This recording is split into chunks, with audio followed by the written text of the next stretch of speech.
Hello students, आज हम बात करेंगे कोऑपरेटिव सोसाइटी को लेकर। कोऑपरेटिव सोसाइटी होती क्या है? ठीक है, प्रीवियस वीडियो में हमने बात की थी पार्टनरशिप पार्ट 2 को लेकर, जहाँ पे टाइप्स ऑफ पार्टनर को लेकर बात की थी, पार्टनरशिप डीड को लेकर बात की थी हमने। ठीक है, टाइप्स ऑफ पार्टनरशिप फर्म्स को लेकर बात की थी, कॉन्सिक्वेंस अगर आप रजिस्ट्रेशन नहीं कराओगे तो क्या होगा उस बारे में बात की थी। ये चैप्टर कौन चल रहा है? फॉर्म्स ऑफ बिजनेस और ऑर्गेनाइजेशन। ठीक है, किस तरह से आप कौन से बिजनेस को स्टार्ट कर सकते हो। आज जो बात करेंगे कोऑपरेटिव सोसाइटी को लेकर बात करेंगे, कोऑपरेटिव सोसाइटी होती क्या है उस बारे में बात करेंगे, और साथ में हम बात करेंगे इसके फीचर्स को लेके, इसके मेरिट्स को लेके, इसके लिमिटेशंस को लेकर बात करेंगे। अगर मैं बात करूं कोऑपरेटिव सोसाइटी होती क्या है, कोऑपरेटिव सोसाइटी का मतलब है कोऑपरेट करना, वर्ड में ही कोऑपरेट करना। कैसे कोऑपरेट करेंगे? कौन करेंगे कोऑपरेट?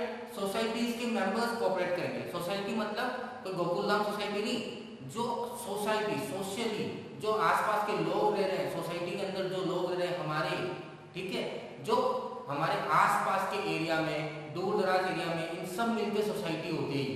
ठीक है, कोई एक सिंपल सोसाइटी के बारे में बात नहीं कर रहे कि अलकनंदा सोसाइटी, ठीक है, अक्षरधाम सोसाइटी, ये कोई वो सोसाइटी के बारे में बात नहीं कर रहे। इसमें कोई भी मेंबर बन सकता है। ठीक है, जैसे जयपुर के अंदर जयपुर में कोई सोसाइटी ओपन हो रही है तो मानसरोवर का बंदा भी बन सकता है। ठीक है, यहाँ से सिटी का बंदा भी बन सकता है, झोटवाड़ा से बन सकता है, वैशाली से बन सकता है। तो मतलब ये सोसाइटी ओपन होती है, और इसका पर्पस क्या होता है? इसका पर्पस बहुत सिंपल होता है कि मिडिल मैन को खात्मा करना, मिडिल मैन को खत्म करना। मिडिल मैन कौन होता है? मिडिल मैन वो होता है जो हमारे पास सामान पहुंचाता है। जैसे मैन्युफैक्चरर ने सामान बनाया, उससे बात जाएगा होलसेलर से, होलसेलर के पास जाएगा रिटेलर से, रिटेलर से पास किसके आएगा? कंज्यूमर के। इस कोऑपरेटिव सोसाइटी का एक ही मोटिव होता है कि जो मिडिल मैन है, कौन? होलसेलर और रिटेलर, इन दोनों को एलिमिनेट कर दिया जाए, इन दोनों को हटा दिया जाए। जब इन दोनों को हटा दोगे तो इनका जो प्रॉफिट शेयरिंग होता है बीच के अंदर, उसको हटा देंगे। जैसे मैन्युफैक्चरर मान लीजिए कोई सामान बनाया, ठीक है, वो सामान बना 10 रुपए का, होलसेलर के पास जाएगा, होलसेलर अपना प्रॉफिट जोड़ेगा, फिर रिटेलर के पास जाएगा, रिटेलर अपना प्रॉफिट जोड़ेगा, अपने को पड़ा हुआ 10 रुपए का सामान मान लीजिए 30 रुपए का। अब हम क्या करेंगे? हम ये कोऑपरेटिव सोसाइटी बनाएंगे और ये जो मिडिल मैन है, होलसेलर और रिटेलर, इसको हटा देंगे और डायरेक्टली हम किसके पास चले जाएंगे?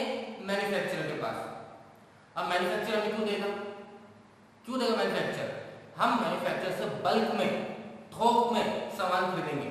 ठीक है, और वो इसलिए हमें देगा कि हम उससे बल्क में सामान खरीदते, उसके पास डायरेक्ट अच्छा खासा पैसा जा रहा है। जो होलसेलर खरीदता है बल्क में, उतना से ज्यादा हम बल्क में खरीद सकते हैं, उतना भी बल्क में खरीद सकते हैं, जितनी सोसाइटी की रिक्वायरमेंट हो उतना ज्यादा खरीद सकते हैं। तो हमें मैन्युफैक्चरर 10 रुपए में दे देगा। अब हम क्या कर सकते हैं? हम अपने मेंबर्स सोसाइटी को 11 रुपए, 12 रुपए, 13 रुपए, जो भी मेंबर्स डिसाइड करेंगे, या 15 रुपए के हिसाब से दे देंगे। अब सोचिए जो एक चीज 30 रुपए की मिल रही थी, वो आपको 15 रुपए में, 14 रुपए में, 13 रुपए में मिल रही है, तो फायदा है या नहीं है? तो कोऑपरेटिव सोसाइटी ओपन करने का सिर्फ एक ही मोटिव होता है, to eliminate the middleman. Middleman को एलिमिनेट कर दो, आपका जो कॉस्ट है, जो आपको जबरदस्ती पैसा देना पड़ रहा है अपनी जेब से 30 रुपए, वो आपको देना नहीं पड़ेगा और आपको कम पैसों में सारा सामान मिल जाएगा। तो आप कोऑपरेटिव सोसाइटी ऑन कैसे करेंगे, स्टार्ट कैसे करेंगे? क्या ध्यान रखना कोऑपरेटिव से स्टार्ट करने के लिए? आपको 10 कितने परसेंट? 10% चाहिए, 10%। ओके, बस दैट्स इट। जैसे पार्टनरशिप में 2% चाहिए होते हैं, वैसे कोऑपरेटिव सोसाइटी के अंदर 10% चाहिए होते हैं, और सारे के सारे 18 साल से ऊपर होने चाहिए। ऐसे नहीं गली मोहल्ले के बच्चों को लेकर बना ले, नहीं, 18 साल के ऊपर हो, कोऑपरेटिव सोसाइटी बनाओ। सिंपल सा है, कुछ फ्यू स्टेप्स फॉलो करने लीगली आपको, क्योंकि रजिस्ट्रेशन होना जरूरी है, क्योंकि कोऑपरेटिव सोसाइटी जो है वो एक्ट है, इंडियन कोऑपरेटिव सोसाइटी एक्ट 1912।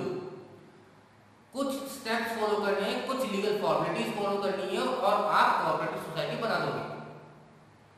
जैसे ही कोऑपरेटिव सोसाइटी बन गई, अब पैसा कहां से आया कोऑपरेटिव सोसाइटी के पास? जो मेंबर्स बने हैं, वो मेंबर्स क्या करेंगे? मेंबर्स कुछ पैसा डालेंगे, कोऑपरेटिव सोसाइटी के शेयर्स परचेज कर लेंगे। जैसे मैं मेंबर बनना चाहता हूं किसी कोऑपरेटिव सोसाइटी का, मैं जाऊंगा, मैं बोलूंगा मेरे को इस कंपनी का, इस कोऑपरेटिव सोसाइटी का मेंबर बनना है, तो उस कोऑपरेटिव सोसाइटी के शेयर कैपिटल दूंगा। तो पैसा भी आ गया, पैसा आ गया तो पैसा हम क्या कर सकते हैं, मैन्युफैक्चर से परचेज कर सकते हैं, ठीक है। दूसरी बात, कोऑपरेटिव सोसाइटी में मान लीजिए 100 मेंबर है, 200 है, 300 है, कितने मेंबर हो सकते हैं, कोई मैक्सिमम लिमिट नहीं है, सिर्फ मिनिमम है 10 मेंबर, क्लियर, बन गया, सबने पैसा डाल दिया। तो कोई एक बंदा बोले नहीं मैं तो बहुत ज्यादा पैसा दिया है तो मेरा होल्ड ज्यादा होना चाहिए, नहीं, ऐसा कुछ नहीं होगा। इक्वल राइट्स हैं यहाँ पे, एक मेंबर के पास एक ही वोट है। अब सारे मेंबर्स तो मिलकर बिजनेस को रन नहीं कर सकते ना भाई, सभी मेंबर्स के पास टाइम नहीं उतना, कोई बिजनेस करता हो, कोई जॉब करता हो, तो सभी जाके काम तो नहीं कर सकते। तो इसमें क्या करते हैं, सभी मेंबर्स मिलके कुछ पर्संस को मैनेजमेंट का डायरेक्टर मैनेजमेंट में अपॉइंट करते हैं। सब वोट करेंगे, इलेक्शन होता है, वोटिंग होती है, सब वोटिंग करेंगे, उसके हिसाब से कोई पर्सन चूज करेंगे, उसे हम मैनेजमेंट में बैठा देंगे और वो ये सारा काम देख रेख करेगा, क्लियर है। तो मोटिव इनका प्रॉफिट अर्निंग करते ही नहीं है, मतलब प्रॉफिट नहीं कमाना चाहते, क्या करना चाहते हैं, सर्विस देना चाहते हैं। किसको देना चाहते हैं, अपनी ही सोसाइटी को, कैसे, मिडिलमैन को एलिमिनेट करके। अब आप इसको अपने लाइव एग्जांपल से देख लीजिए। वैसे कोऑपरेटिव सोसाइटी कोई कास्ट, कोई रिलीजियस, कोई जेंडर देख के नहीं बनाया जाता, हर किसी के लिए फ्री ओपनिंग है, कोई भी बंदा इसमें ज्वाइन कर सकता है। पर अगर हम नॉर्मल लाइफ में बात करें तो आप देखिए उसे हर एक समाज है हमारा, उसका एक ऑर्गेनाइजेशन होता है, ठीक है। जैसे हम अग्रवाल समाज बोल सकते हैं, दादी समाज बोल सकते हैं, राजपूतों का समाज बोल सकते हैं, ये कास्टिज्म है, ये कास्ट के बेसिस पे। पर होता क्या है, इसमें वैसे सब लोग कुछ पैसा देते हैं, वो अपने कास्ट के लिए, अपने लोगों के लिए कुछ डेवलपमेंट करते हैं। ये तो एक पर्टिकुलर चीज की बात हो गई, पर ऐसा ही होता है कि बहुत सारे लोग मिलते हैं, एक जगह के सोसाइटी बनाते हैं और वो अपने मेंबर्स की मदद करते हैं, क्लियर है। तो कोऑपरेटिव सोसाइटी कहता क्या है, जैसे डेफिनेशन की समझ में आ गया, तो इसकी डेफिनेशन हम रीड कर लेते हैं एक बार, okay. A society which has its objective for the promotion of economic interest, क्या चीज का है, इकोनॉमिक इंटरेस्ट को प्रमोट करना। किसको प्रमोट करना, इकोनॉमिक इंटरेस्ट। इकोनॉमिक इंटरेस्ट मतलब अपनी सोसाइटी की भलाई करने के लिए, लोगों का फायदा पहुंचाने के लिए, उसके लिए काम किया जा रहा है। तो a society which has objective for the promotion of economic interest of its member in accordance with the cooperative principles, जो कोऑपरेटिव के रूल्स एंड रेगुलेशंस हैं, क्योंकि एक्ट बना हुआ है, 1912 एक्ट बना हुआ है, तो इस एक्ट के बेसिस पे कुछ प्रिंसिपल्स हैं, कुछ रूल्स हैं, उनको फॉलो करना पड़ेगा और फॉलो करिए आप उनको, और जो इकोनॉमिक इंटरेस्ट उसको अचीव करिए, क्लियर। और इसको फर्दर समझे तो it is a voluntary association of person for mutual benefits. Mutual benefits मतलब सबकी जो बेनिफिट्स हो, सब जो सब चाहते हैं, ठीक है, कि क्या चाहते हैं सब, म्यूचुअल बेनिफिट कैसे होगा, चीजें सस्ती मिल जाए, कैसे मिलेगी, मिडिलमैन को एलिमिनेट करने के बाद मिलेगी, क्लियर। सो वॉलंटरी एसोसिएशन है, वॉलंटरी एसोसिएशन मतलब कोई भी आप भी, पर अगर 18 से ऊपर हो तो, नहीं तो नहीं, ठीक है, कोई भी पर्सन जाएगा, एसोसिएट हो जाएगा, शेयर लेगा, पैसा देगा, कंपनी का पैसा आ गया सोसाइटी के पास और वो सामान परचेज कर सकता है। अब कोऑपरेटिव सोसाइटी एक्ट जो है कंपल्सरी रजिस्टर्ड होना, क्योंकि 1912 जो एक्ट है उसके बेसिस बोला है, तो ये बात मैंने समझाई यहाँ पे, रजिस्ट्रेशन कंपल्सरी है। कैसे बनाओगे, 10% चाहिए आपको, और 10% कौन से, जो 18 साल से ऊपर हो, मेजर हो, साउंड माइंड नहीं चाहिए, साउंड माइंड होना चाहिए उनका, ठीक है, जो कॉन्ट्रैक्ट में एंटर कर सकते हैं, क्लियर है। आगे बात समझ में, अब हम इसकी फीचर्स को लेकर बात करेंगे। अगर यहाँ तक बात समझ में आ गई तो फीचर्स बहुत इजी है, जैसे मैं हमेशा कहता है, डेफिनेशन अगर आपने समझ ली, उसका कंसेप्ट समझ लिया, उसका मतलब समझ लिया, तो फिर आपको फीचर्स, इसके जो एडवांटेजेस हैं, इसके जो लिमिटेशंस हैं, बहुत इजीली समझ में आ जाएंगे। फीचर्स को लेकर बात कर लेते हैं। पहला फीचर बोलता है वॉलंटरी मेंबर्स है भाई साहब, कोई प्रॉब्लम है, ना तो किसी कास्ट को देखा जाएगा कि आप उस कास्ट के हो, ना ही कोई रिलीजन को देखा जाएगा, ना ही जेंडर्स को देखा जाएगा, ना ही अमीरी गरीबी देखी जाएगी, भेदभाव किसी तरह से नहीं किया जाएगा, कोई भी मेंबर बन सकता है। लीगल स्टेटस है, लीगल स्टेटस बोले तो लीगल स्टेटस मींस कि आप रजिस्टर्ड होते हो 1912 इंडियन कोऑपरेटिव सोसाइटी एक्ट 1912 में रजिस्टर्ड होते हो, तो जो मेंबर्स हैं और जो कोऑपरेटिव सोसाइटी है दोनों क्या है, सेपरेट हैं, दोनों अलग हैं, दोनों का कोई मेल नहीं है कानून की नजरों में। मतलब कोऑपरेटिव सोसाइटी अपने नाम से कोई जमीन भी खरीद सकती है, अपने नाम से जमीन बेच भी सकती है, कोई कोऑपरेटिव सोसाइटी और केस भी कर सकता है, और कोऑपरेटिव सोसाइटी किसी के ऊपर भी केस कर सकती है, अलग है सब।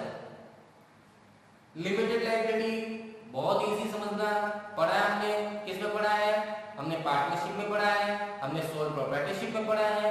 लिमिटेड लायबिलिटी मतलब आपकी लायबिलिटी उतनी है जितना आपने कैपिटल कंट्रीब्यूट किया है, आपकी पर्सनल एसेट्स पे किसी की नजर नहीं है, कोई हाथ नहीं लगा सकता।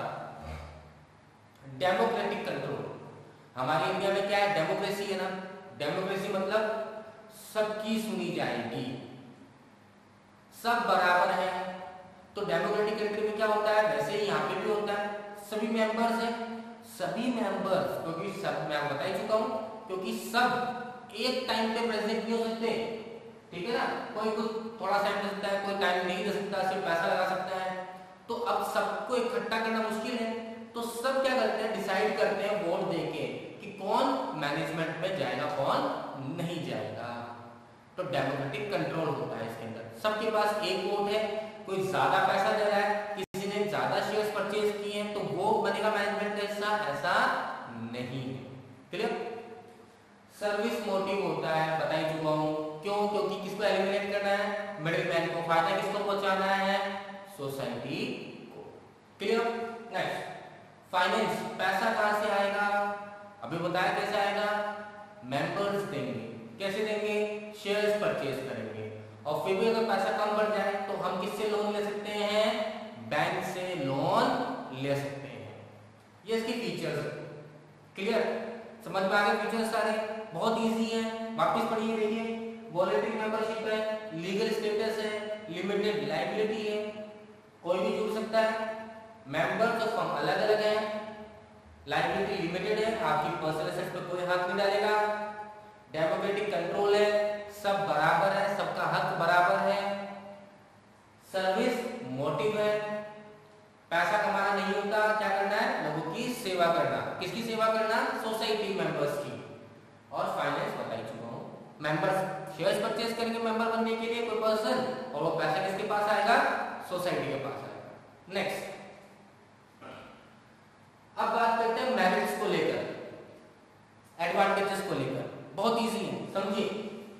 ईज ऑफ फॉर्मेशन, फॉर्मेशन बता ही चुका हूं, सिर्फ आप कितने जने चाहिए, 10 जने, और कुछ फ्यू स्टेप्स फॉलो करने लीगल आपको, और आपकी कंपनी सोसाइटी क्या हो जाएगी, रजिस्टर्ड हो जाएगी, लीगली रजिस्टर्ड हो जाएगा, लीगली आपको क्या मिल जाएगा, एग्जिस्टेंस मिल जाएगा।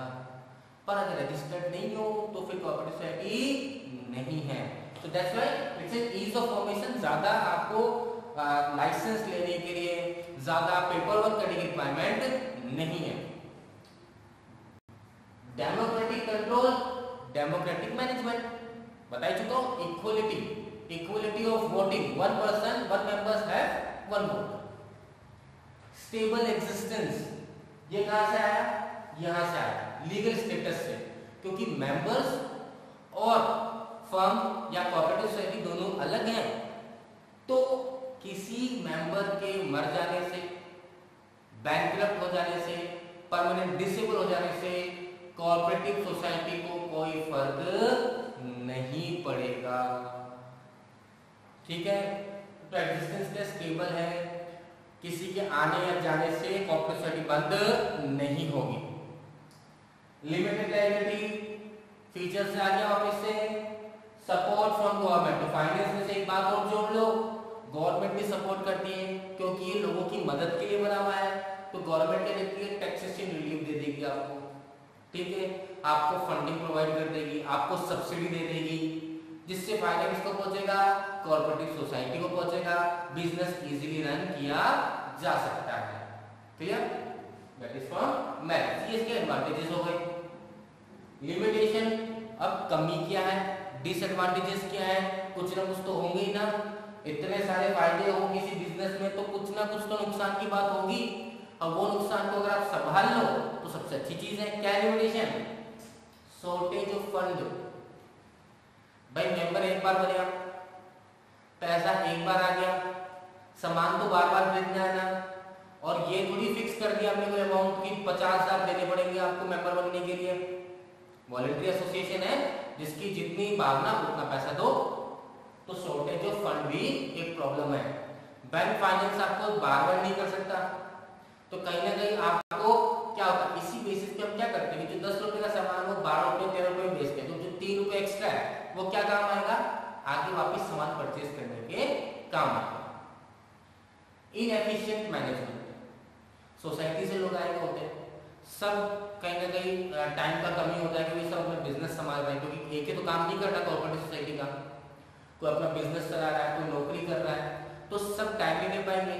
टाइम नहीं दे पाएंगे तो जो मैनेजमेंट में बैठे हैं जरूरी नहीं उनके पास इतना मैनेजर स्किल्स हो कि वो इफिशिएंटली इफेक्टिवली कोऑपरेटिव सोसाइटी को मैनेज करें, और पैसों का कमी रहता है, बोला है शॉर्टेज ऑफ फंड है, तो अच्छे मैनेजर जो स्किलफुल मैनेजर्स को अपॉइंट नहीं कर पाते, ये कहीं ना कहीं थोड़ी सी कमी रह जाती है। लैक ऑफ सीक्रेसी, मीटिंग होती है, उस मीटिंग में टोटल डिसीजन सबके सामने लिया जाता है, तो कहीं ना कहीं एक लैक ऑफ सीक्रेसी है। दूसरा हमने बात किया था जैसे कि HUF को लेकर हमने बात की थी, सोल प्रोप्राइटरशिप को लेकर बात की थी कि आपको अपने अकाउंट शो नहीं करने पड़ते गवर्नमेंट को। यहाँ तो गवर्नमेंट आपको सब्सिडी दे रही है ना, गवर्नमेंट आपको फायदा पहुंचा रही है, तो आपको अपने अकाउंट्स किसको शो करने पड़ेंगे, गवर्नमेंट को शो करने पड़ेंगे, इसलिए सीक्रेसी नहीं रह पाती। गवर्नमेंट कंट्रोल, ऑब्वियसली गवर्नमेंट ये देखेगी कि आप जो कोऑपरेटिव सोसाइटी के रूल्स एंड रेगुलेशंस है उसको फॉलो कर रहे हो नहीं कर रहे हो, तो कहीं ना कहीं गवर्नमेंट क्या करती है, इंटरवेन करती है। इंटरवेन का मतलब बोलते हैं ना बीच में आ जाना, तो गवर्नमेंट बीच में आ जाती है, आपके काम को देख के नहीं ऐसा नहीं करना, ये काम वैसे करना है, आप गलत कर रहे हो, तो कहीं ना कहीं आपको फ्रीडम नहीं मिलती पूरे काम करने को लेकर। And last, difference of opinion, इतने सारे लोग हैं और ह्यूमन है, सारे आदमी लोग हैं, सारे जो भी है, ठीक है, पर्सन्स हैं, हर पर्सन की सोच एक जैसी हो ऐसा नहीं है, तो कहीं ना कहीं डिफरेंस होता है ओपिनियन में, लड़ाइयाँ हो सकती है, ठीक है, मतभेद हो सकते हैं, भेदभाव हो सकते हैं, बातों को लेकर, विचार को लेकर, तो ये कहीं ना कहीं क्या है, प्रॉब्लम है, difference of opinion. Lots of peoples are there and lots of peoples have lots of perspective, किसी भी बात को लेकर अलग अलग सोच हो सकती है, और अलग अलग सोच है तो उन सबको इकट्ठा करना थोड़ा सा मुश्किल हो सकता है। So this was as simple as any other forms of business. It is that known as cooperative society. Clear है? आप सबको समझ में आ गया होगा। नोट्स आपके पास है, आप उसे रीड और कर सकते हैं, और इस चैनल को जो आप देख रहे हैं